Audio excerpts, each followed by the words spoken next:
Hey everyone, myself Susmita Sinha. Welcome to my another stock trading video where I'm going to tell about how the stocks work. तो आप अगर एक beginner हो तो ये video आपको बहुत ज़्यादा हेल्प करेगा क्योंकि इस वीडियो में मैंने बेसिक से लेकर एडवांस तक समझाया कि बेसिक में जाकर आप किस तरह से स्टॉक्स को समझोगे और किस तरह से अपना जो ट्रेड वो प्लान करोगे। स्टॉक सिलेक्शन हो गया, entry exit position sizing, each and every point, कौन सा स्ट्रेटेजी आपको यूज़ करना है और कौन सा स्ट्रेटेजी आपको यूज़ करना नहीं करना है और आपके लिए कौन सा बेनिफिशियल है, सारी चीज़ों को मैंने डीप डाइव किया है। बहुत बेनिफिशियल होगा आपके लिए। तो चलिए मेरे लैपटॉप स्क्रीन पे। मेकिंग मनी इन स्टॉक सुनने में कितना ऑड लगता है कि स्टॉक्स में कैसे पैसे बनते हैं। अगर पैसा बनाना हो तो index trading is the best. Hello everyone, welcome back to my channel. आज के इस वीडियो में हम सीखेंगे how to make money in stocks. Index के बारे में हर कोई बात करता है। हर कोई बोलता है कि अगर आपको बड़ा पैसा बनाना है तो आप इंडेक्स में ट्रेडिंग करो। पर स्टॉक्स तो बहुत बोरिंग होता है, उसमें वॉलेटिलिटी नहीं होता, मोमेंटम नहीं होता और बहुत स्लो चलता है। और सबसे इंपॉर्टेंट, स्टॉक्स में ट्रेड करके मजा नहीं आता। तो इसलिए ज़्यादातर लोग प्रेफर करते हैं इंडेक्स में ट्रेडिंग करना। पर आज इस वीडियो में हम सीखेंगे कि स्टॉक्स में भी आप ट्रेडिंग करके एक बहुत बढ़िया रिटर्न जनरेट कर सकते हो। क्योंकि जब स्टॉक्स की बात आती है तब हम सिर्फ इन्वेस्टिंग के बारे में सोचते हैं कि उसमें सिर्फ इन्वेस्टमेंट ही हो सकता है। पर जब ट्रेडिंग होता है तो ट्रेडिंग हम कैसे करें स्टॉक्स में, क्योंकि मोमेंटम तो बहुत कम होता है, बहुत कम पॉइंट ही मूव करता है दिन में। तो उसमें हम कैसे ट्रेडिंग प्लान करें, तो इस वीडियो में हम डिटेल में सीखेंगे कि आप भी स्टॉक्स में ट्रेड करके एक अच्छा खासा रिटर्न जनरेट कर सकते हो। There are two ways in making money in stocks. First is trading and another is investing. तो हम इस वीडियो में ट्रेडिंग के बारे में सीखेंगे, फिर भी मैं आपको छोटा मोटा एक इन्फॉर्मेशन दे देती हूँ इन्वेस्टिंग के बारे में। तो इन्वेस्टिंग क्या होता है? इन्वेस्टिंग में हम किसी भी स्टॉक्स का हम टेक्निकल और फंडामेंटल जोड़ के उसमें हम इन्वेस्टिंग करते हैं, जिसको मैं टेक्नो फंडा मेथड बोलती हूँ। अगर एक स्टॉक्स 100 रुपीज में चल रहा है या उस ट्रेड कर रहा है तो हम क्या करेंगे, उस स्टॉक्स पे हम इन्वेस्ट करेंगे। करने के बाद उसको हम क्या करेंगे, लॉन्ग टर्म के लिए होल्ड करेंगे जब तक वो एक बढ़िया रिटर्न हमें ना दे, जब तक उसमें खराबी कुछ ना दिखे तब तक हम उसको एग्जिट नहीं करेंगे। वो टाइम फ्रेम 5 ईयर्स भी हो सकता है, 10 ईयर्स भी हो सकता है, 20 ईयर्स भी हो सकता है। ये पर्सन टू पर्सन डिपेंड करता है, आप किस टेम्परामेंट के इंसान हो तो उस हिसाब से आपका जो इन्वेस्टिंग वो प्लान होता है। आप अगर विजनरी हो तो आप अपने स्टॉक्स को होल्ड करोगे, आप उसमें एक्टिवली देखते रहोगे कि स्टॉक्स का मोमेंटम क्या हो रहा है, स्टॉक्स चेंज हो रहा है कि नहीं। तो ये पूरा डिटेलिंग इन्वेस्टिंग हो जाता है। पर trading is a different thing. Trading में क्या होता है, ट्रेडिंग में हम एक स्टॉक्स अगर मोमेंटम कर रहे हैं तो उस छोटे टाइम फ्रेम में हम उस मोमेंटम को कैप्चर करने की कोशिश करते हैं। अगर एक स्टॉक्स 100 से 200 जा रहा है तो 200 हमारा टारगेट बिल्कुल नहीं होगा। हमारा टारगेट होगा 10, 110, 105। मतलब उसमें सिर्फ हम 10 पॉइंट या 5 पॉइंट ही कैप्चर करने की कोशिश करेंगे, ना कि ज्यादा पॉइंट। जो हमें मिलेगा उसी से ही हम खुश होंगे। तो ये जो ट्रेडिंग होता है ये बहुत डिफरेंट होता है। इसमें आपका डिसिप्लिन बहुत ज़रूरी है, फिर भी पेशेंस, एंड देन आपका जो एनालिसिस या आपका जो रिसर्च ये बहुत बढ़िया होना होगा। अगर आपका रिसर्च उतना सही नहीं है, आपका अगर फाउंडेशन उतना सही नहीं है तो आप ट्रेडिंग में पैसा नहीं बना सकते। इसलिए सबसे इम्पॉर्टेंट है अपनी जो फाउंडेशन है उसको स्ट्रांग बनाना। उसको मार्केट में जितना आप स्क्रीन टाइम दोगे उतना आपका जो फाउंडेशन वो स्ट्रांग होगा। आपको पता चलेगा कि कौन से स्टॉक्स कब जाने वाला है। तो इस तरह से हमें बहुत ज़्यादा बैक टेस्टिंग भी करना पड़ेगा। इंडेक्स में भी करो, इंडेक्स में भी सेम बात होती है। ऐसा नहीं कि आप अगर निफ्टी या बैंक निफ्टी में कर रहे हो तो आपको उतना स्क्रीन टाइम नहीं देना पड़ता, वहाँ पे भी सेम एफर्ट लगता है। पर यहाँ पे भी सेम एफर्ट ही आपको देना होगा। हर एक स्टॉक्स का आपको पता होना चाहिए कि कौन से स्टॉक्स में मैं करूँगा। अगर इंट्राडे करना है या स्विंग करना है, इसके बारे में भी मैं बात करूंगी कि स्टॉक्स पे हम किस तरह का ट्रेडिंग कर सकते हैं। तो इसमें भी सेम, इसमें भी हम there are three ways almost. एक है इंट्राडे ट्रेडिंग और एक है swing and then positional trading. तो इसमें बीटीएसटी भी आ जाता है कि बाय टुडे सेल टुमारो, ये भी आ जाता है। पर इसमें सबसे इंपॉर्टेंट आ जाता है इंट्राडे। तो इंट्राडे को हम डे ट्रेडिंग भी बोलते हैं। आप लोग अगर करते हो आपको पता है उसमें क्या करते हैं, हम स्टॉक्स में आज अगर बाय किया तो आज ही एग्जिट करना होता है। तो वो प्योरली इंट्राडे हो गया कि अगर एक स्टॉक्स 100 में ट्रेड कर रहा है तो मैं उसको 100 में बाय करूंगी, अगर 105 चला गया तो मैं एग्जिट कर लूंगी। मतलब एक दिन में जो काम होता है वही इंट्राडे ट्रेडिंग या डे ट्रेडिंग हो जाता है। तो इसमें भी हम कैश में कर सकते हैं या हम इसमें ऑप्शंस या फ्यूचर्स में भी कर सकते हैं। ये आपके ऊपर डिपेंड करेगा आपका रिस्क मैनेजमेंट कैसा है। आप अगर ज़्यादा रिस्क लेना प्रेफर करते हो तो आप ऑप्शंस करो या फ्यूचर्स करो, पर आपको लगता है कि नहीं अभी तो मैं बिगिनर हूँ, अभी मुझे उतना नहीं पता, तो आप कैश में शिफ्ट रहो। कैश में भी आपको लिवरेज मिल जाएगा, ऐसा नहीं कि लिवरेज नहीं मिलता। पर swing trading and positional trading are totally different है। इसमें क्या होता है, हम एक स्टॉक्स को बड़े टाइम फ्रेम में देखते हैं और फिर उसको होल्ड करने की कोशिश करते हैं। ये कोई ऐसा नहीं कि हम बहुत दिनों तक होल्ड करेंगे, 2-3 मतलब 10 दिन 15 दिन, ऐसा नहीं होता। अगर आपका स्टॉक्स मोमेंटम में है तो आपका स्टॉक्स में भी एक दिन में प्रॉफिट देके जाएगा। आप जो चाह रहे हो 5% चाह रहे हो या 15% चाह रहे हो, 10% चाह रहे हो, तो बहुत जल्दी वो मिल जाता है अगर स्टॉक्स मोमेंटम में है। अगर नहीं है, मे बी उसमें टाइम लग सकता है। तो ये टाइम फ्रेम कोई नहीं है कि एक हफ्ता में भी हो सकता है, 5 डेज में भी हो सकता है, 2 डेज में भी हो सकता है, कभी कभी एक दिन में भी टारगेट मिल जाता है कि आज मैंने बाय किया सुबह, फिर 3 PM तक मुझे टारगेट मिल गया, तो ये भी हो सकता है। And then positional trading same हुए, आज आपने एक ट्रेड लिया, फिर 2-3 दिन होल्ड किया, मतलब पोजिशनल वाइज इसको आपने रखा है। बड़े टाइम फ्रेम में देख के जो ट्रेडिंग किया जाता है उसको हम पोजिशनल ट्रेडिंग या स्विंग ट्रेडिंग बोलते हैं। बीटीएससी तो आपको पता है कि आज बाय किया, कल एग्जिट कर दिया। कुछ भी स्टॉक्स आपने आज लिया कि हाँ इसका जो मोमेंटम वो मुझे सही लग रहा है, मे बी कल गैप अप हो सकता है, फिर आपने वो सोच के आपने लिया, फिर सुबह गैप अप हुआ, आपके हिसाब से ही हुआ, फिर आपने एग्जिट कर दिया। तो ये पूरा बीटीएसटी या एसटीबीटी भी हो सकता है। आज शॉर्ट किया, कल आपने बाय कर लिया, मतलब एग्जिट कर लिया। तो ट्रेडिंग का ये क्या होता है, टाइप होता है कि इस तरह से आप काम कर सकते हो। ये इंट्राडे में भी हर कोई नहीं कर सकता, क्योंकि उसका जो टेम्परामेंट वो अलग होता है कि अभी बाय किया, फिर 2-3 मिनट बाद या आधा घंटा बाद आपने एग्जिट कर दिया, तो ये टेम्परामेंट अलग अलग होता है। तो हर एक इंसान नहीं कर सकता है इंट्राडे। लेकिन स्विंग ट्रेडिंग या पोजिशनल ट्रेडिंग आप कर सकते हो। बड़े टाइम फ्रेम में देखो, बड़े टाइम फ्रेम में सारी चीजें प्लानिंग करो, फिर छोटे टाइम फ्रेम में आके उसमें अपना जो ट्रेड वो एग्जीक्यूट कर दो। तो ये हो गया ट्रेडिंग का टाइप्स, ठीक है। आपको समझ में भी आ गया होगा, तो आप सेलेक्ट करो, आप इंट्राडे ट्रेडिंग करना चाहते हो, स्विंग करना चाहते हो, पोजिशनल या बीटीएसटी आपके ऊपर डिपेंड करता है, ठीक है। तो अभी सबसे इंपॉर्टेंट आ जाता है कि अगर हमें स्टॉक्स में ट्रेड करना है तो पहले हमें स्टॉक सिलेक्शन में मास्टरी करनी होगी। अगर हमने स्टॉक सिलेक्शन अच्छे से नहीं किया तो हम नहीं कर, तो उसमें हम कुछ भी जनरेट नहीं कर सकते, मे बी उसमें लॉस होगा।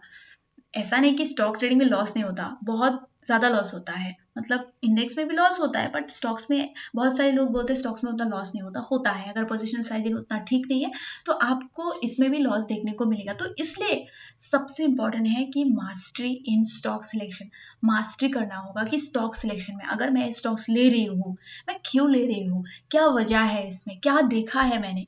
अगर आपके पास एक प्रॉपर चेकलिस्ट है तो आप क्या कर सकते हो, बहुत बढ़िया बढ़िया स्टॉक्स पिक कर सकते हो। और कब लेना है ये सबसे इंपॉर्टेंट है। अगर खराब मार्केट में भी आप अच्छे अच्छे स्टॉक्स ले रहे हो फिर भी आपको लॉस होगा।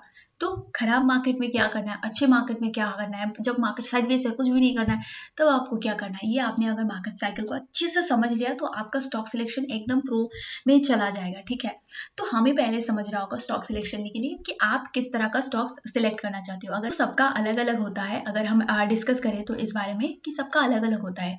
तो स्टॉक्स दो तरह से होता है। एक है कि आप नीचे बाय करो और हाई में क्या करो, सेल करो। मतलब यहाँ पे आपने बाय किया और हाई पे आपने एग्जिट किया, ये हो गया एक।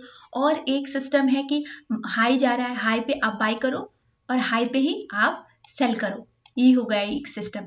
तो बाय द बॉटम भी आप कर सकते हो या बाय द टॉप भी आप कर सकते हो। तो आपको ऐसा लग रहा होगा कि टॉप में बाय करके टॉप में सेल, ये कैसे पॉसिबल है। हाँ पॉसिबल है, आप टॉप में भी बाय करके टॉप पे सेल कर सकते हो। वो ऑल टाइम हाई वाले स्टॉक्स है। पहले हमें समझना होगा कि मैं किस तरह का ट्रेडर हूँ। मैं आपको इसको ब्रेक डाउन करती हूँ ताकि आपको क्लियर हो ये पॉइंट, मे भी क्लियर नहीं होगा। इसमें दो तरह का होता है, एक है breakout and another was is reversal. आपको मे भी पता होगा इस बारे में कि हम ब्रेकआउट में भी कर सकते हैं और हम रिवर्सल में कर सकते हैं। तो पहले हमें समझना होगा कि ब्रेकआउट क्या होता है। ब्रेकआउट एकदम सिंपल है। अगर कोई स्टॉक्स मे बी 100 रुपीज से नीचे आ गया, ठीक है, नीचे आके अभी ट्रेड कर रहा है 80 या 70 में ट्रेड कर रहा है। अब क्या होगा, स्टॉक्स में कुछ अच्छा हुआ, स्टॉक्स का मैनेजमेंट चेंज हुआ, उसमें जो प्रॉफिट वो दिखने लगे फंडामेंटली, एंड स्टॉक्स क्या करेगा, आहिस्ता आहिस्ता ऊपर जाने की कोशिश करेगा और वो 100 का जो लेवल वो ब्रेक करेगा। इसको हम क्या बोलेंगे, इसको हम ब्रेकआउट बोलेंगे। तो आप ब्रेकआउट में भी ट्रेड कर सकते हो। आपको जो सही लगे वो आप चूज करो कि मुझे ब्रेकआउट में ट्रेड करना है। ब्रेकआउट में क्या होता है, सबसे बढ़िया पॉइंट, क्योंकि इसमें क्या होता है, नए बायर एक्टिव होते हैं और जो बायर होते हैं नीचे से जो बाय करके रखे हो वो लोग भी एवरेज करते हैं, मतलब वो लोग भी फिर से बाय करते हैं। और बाय करने की वजह से इसमें हमें एक शार्ट मोमेंटम देखने को मिलता है।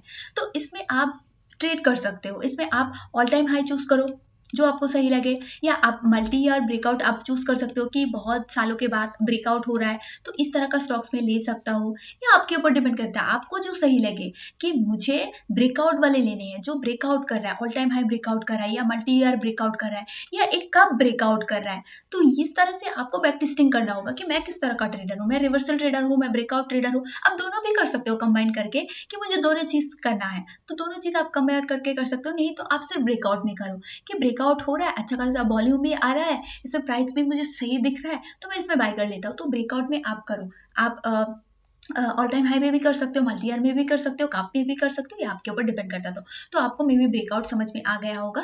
अभी मैं आपको रिवर्सल समझाती हूँ। रिवर्सल में क्या होता है, अगर एक स्टॉक सेम एक स्टॉक अगर 100 में ट्रेड कर रहा है, 100 में ट्रेड करने के बाद वो कुछ वजह से नीचे आया है, रिजल्ट खराब होने की वजह से, या मैनेजमेंट में कुछ खराबी आई है, कंपनी में कुछ खराबी चल रही है, तो नीचे आ गया। नीचे आने के बाद यहाँ पे हमें एक बेस देखने को मिलता है, छोटा मोटा एक बेस देखने को मिल रहा है। तो अब क्या होता है, अब बहुत सारे लोग क्या करते हैं कि अभी बहुत कम प्राइस में मिल रहा है, ये जो 100 रुपीज का स्टॉक्स अभी हमें 70 में मिल रहा है, मतलब 30 रुपीज कम में मिल रहा है। तो हम क्या कर सकते हैं, इसमें हम अपना जो पोजीशन वो बना सकते हैं, इतने कम में मिल रहा है। तो जब हम इसमें ट्रेड करते हैं उसी को हम रिवर्सल बोलते हैं कि अगर हम 70 में बाय करते हैं, हमारा स्टॉप लॉस भी कम हो रहा है, अगर ये नीचे आ गया तो मेरा स्टॉप लॉस हिट हो जाएगा। अगर ये ऊपर से ही क्या करता है, ऊपर चला जाता है, मतलब बाउंस कर देते हैं, जिसको हम रिवर्स बोलते हैं, तो इसमें मुझे एक बहुत बढ़िया प्रॉफिट मिल जाएगा, इसमें हमें 30 पॉइंट मिल जाएगा। ठीक है, तो ये पूरा का पूरा हो गया रिवर्सल ट्रेड। इसमें बहुत सारे पैटर्न है, इसमें आप डब्ल्यू पैटर्न भी देख सकते हो, डब्ल्यू पैटर्न हो गया, फिर हो गया हेड एंड शोल्डर पैटर्न। ये सारे पैटर्न क्या कहाँ पे आते हैं, रिवर्सल में आते हैं। तो इसलिए आपको ढूंढना है कि मुझे क्या करना है, मुझे क्या रिवर्सल वाले ट्रेड करना है। तो रिवर्सल में आपको ऐसा नहीं है कि इसमें हमेशा आपको ट्रेड मिल जाएगा या हमेशा आपको ट्रेड में प्रॉफिट मिलेगा, इसमें भी आपको कुछ चीजें देखनी होगी। ये जो कंसोलिडेशन हो रहा है, ये कंसोलिडेशन कैसे हो रहा है, उसका कंसोलिडेशन, एंड देन उसमें वॉल्यूम इंक्रीज हो रहा है कि नहीं, बड़े प्लेयर एक्टिव हो रहे हैं कि नहीं, जो प्राइस में मैं बाय कर रहा हूँ वो प्राइस ठीक है भी नहीं। इस तरह से आपको देखना भी होगा, ना कि एक स्टॉक नीचे आया और बी शेप बना के ऊपर जा रहा है और आप नीचे बाय कर रहे हो, तो बिल्कुल भी नहीं करना है। इसलिए आपको पूरे अच्छे से बैक टेस्टिंग करना है कि अगर ये स्टॉक्स यहाँ से ऊपर जाएगा तो किस वजह से जाएगा, कोई तो रीजन होगा। मे बी उसका रिजल्ट आ रहा है, अच्छा आ रहा है, या बड़े प्लेयर इसमें बाय कर रहे हैं, इसका वॉल्यूम इंक्रीज हो रहा है, प्राइस में कुछ हमें देखने को मिल रहा है, क्या देखने को मिल रहा है, या आप अगर फंडामेंटल देखते हो तो फंडामेंटली कुछ देखने को मिल रहा है। अगर आपको सही लग रहा है तो आप रिवर्सल में करो, बहुत सारे रिवर्सल पैटर्न है। ब्रेकआउट में भी आपको रिवर्सल मिलेगा, मैं दिखाती हूँ कैसे।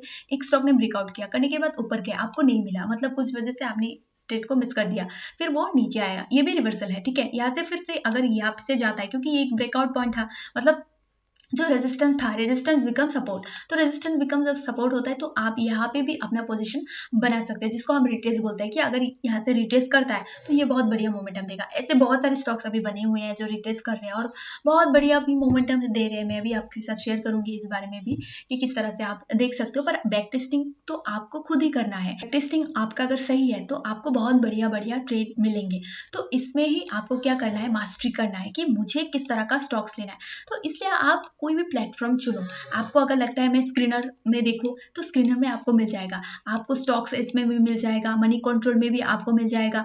अगर आपको देखना है कि मुझे ब्रेकआउट वाले स्टॉक्स करना है तो 52 वीक हाई आप स्टॉक्स देख सकते हो, या ऑल टाइम हाई वाले स्टॉक्स जितने हैं वो आप देख सकते हो। इस तरह से आप देखो, देखने के बाद आप उसको मैन्युअली क्या करो, एनालिसिस करो। ऐसा नहीं कि वहां पे एक स्टॉक्स मुझे मिल गया, जैसे कि एबी कैपिटल। ठीक है, एबी कैपिटल ने बहुत बढ़िया मूवमेंट दिया, अभी रिटेस्ट कर रहा है। ठीक है, तो एबी कैपिटल में मैं क्या करूँ, ट्रेड बना लूँ? बिल्कुल भी नहीं। आपने देख लिया एबी कैपिटल, एबी कैपिटल को आप एनालिसिस करो, कहाँ पे है, कौन से प्राइस पे ट्रेड कर रहा है, वॉल्यूम है भी नहीं, यहाँ से जा सकता है या नहीं, किस तरह मतलब कर रहा है, उसका मोमेंटम कैसा है, वो देखने के बाद ही आपको ट्रेड करना है। मैन्युअली आपको देखना है, किसी ने स्क्रीनर पर डाल दिया और आपने वहां पे ऐसे ही ट्रेड मार दिया, बिल्कुल भी नहीं, बिल्कुल भी ये गलती मत करना। और टिप्स और टेलीग्राम पे तो आप जाओ ही मत, इससे आपको कुछ भी ग्रो नहीं मिलेगा। आपको 2-3 दिन प्रॉफिट मिल जाएगा, पर लॉस जब कंटिन्यूअसली स्टार्ट होंगे तब आपको समझ में ही नहीं आएगा। तो खुद समझ के करो ना, खुद समझो कि हाउ द मार्केट वर्क्स। अगर मुझे स्टॉक्स में ट्रेड करना है, अच्छा जनरेट करना है, तो किस तरह से होगा, मेहनत को करना होगा। विदाउट हार्डवर्क आपको कभी नहीं मिलेगा। तो इसलिए आपको बैक टेस्टिंग करना है, बहुत ज़्यादा रिसर्च करना है, रिसर्च करने के बाद ही आपको अपना ट्रेड एग्जीक्यूट करना है। तो ये हो गया पूरा सिस्टम, इसमें आप मास्टरी कर सकते हो। इसमें और पॉइंट भी आ जाता है, बट ये वीडियो बहुत ज़्यादा लंबा हो जाएगा तो मैं इतना लंबा नहीं करना चाहूँगी, मैं आपको शॉर्ट में समझाना प्रेफर करूंगी।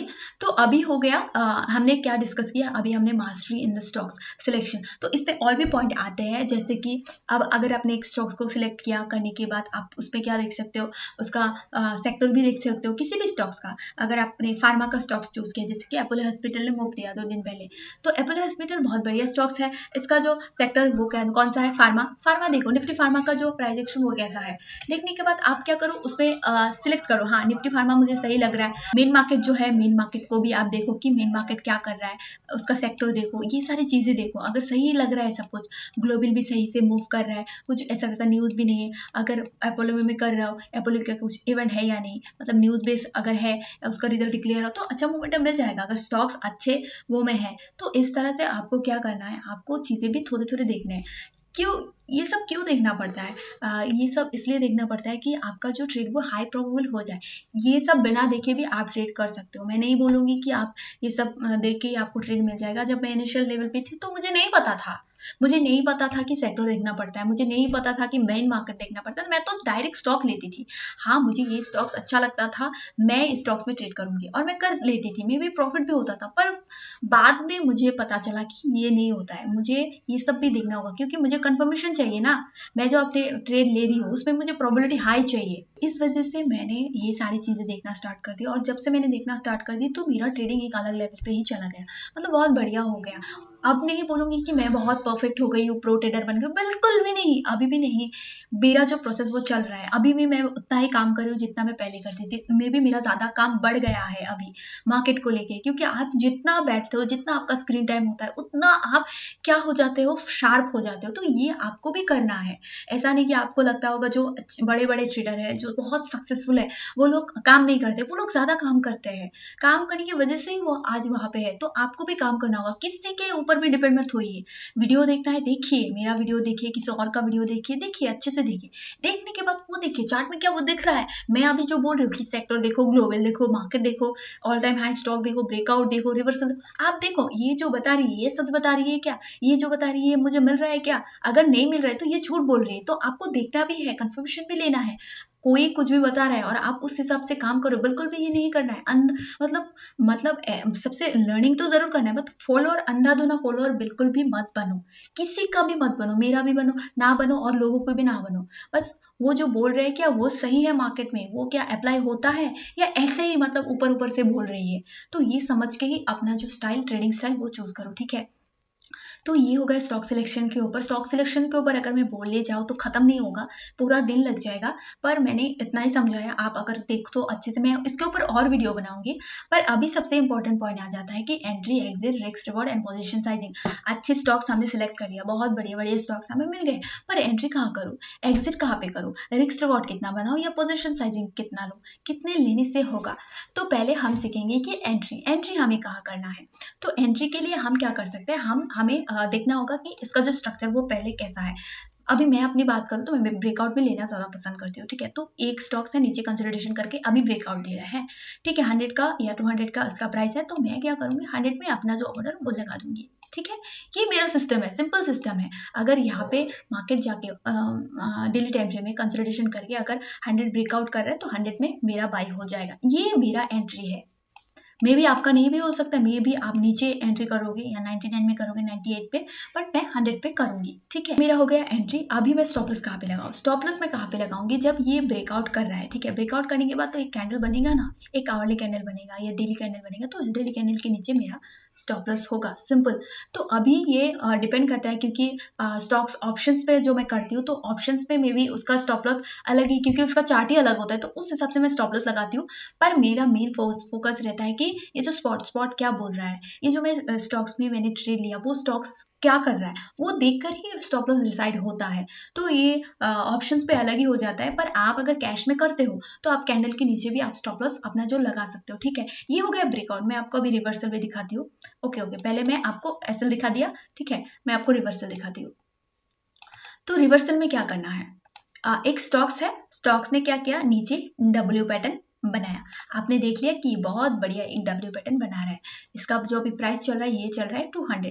तो आपने क्या किया, 200 पे इसको बाय कर लिया। इसका सबसे बढ़िया इंपॉर्टेंट मतलब इसमें बेनिफिट होता है कि इसका स्टॉप लॉस बहुत छोटा है, छोटा होता है। यहाँ पे एक स्विंग लो बन गया है ना, आप 200 के थोड़े नीचे आप लगा दो। अगर इसका 195 है तो 195 में आप अपना जो स्टॉप लॉस वो लगा दो। तो ये हो जाता है पूरा रिवर्सल ट्रेड। बट इसमें ब्रेकआउट भी हो जाता है। देखिए अगर ये 200 से जाके ये ब्रेक कर देता है, ये जो नेकलाइन था मतलब पहला नेकलाइन अगर ब्रेक कर दे तो ब्रेकआउट हो जाता है। तो इसमें आप क्या कर सकते हो, यहाँ पे अपना जो ट्रेड इनिशिएट कर सकते हो। अगर वी शेप में कुछ स्टॉक्स या जा रहा है तो आप क्या कर सकते हो, नीचे आप लेने के बाद आप देखो नीचे एकदम नीचे आप स्टॉप लॉस लगा दो। स्विंग लो के नीचे कुछ मिल जाएगा आपको। वीक के नीचे मत लगाओ, वीक के थोड़े नीचे, क्योंकि जब एक कैंडल बनता है तो वीक बनता है, तो वीक के नीचे लगाओ। ऐसा नहीं कि आपने बॉडी में लगा दिया, वीक के नीचे लगाओ। स्टॉप लॉस बहुत इंपॉर्टेंट रोल प्ले करता है। आपने अगर गलत स्टॉप लॉस बार बार इनिशिएट कर रहे हो तो उसमें क्या होगा, आपको बुरा फील होगा। स्टॉप लॉस हिट होंगे ना, और हिट होने के बाद बहुत बुरा लगता है कि ये बार बार हिट हो रहा है,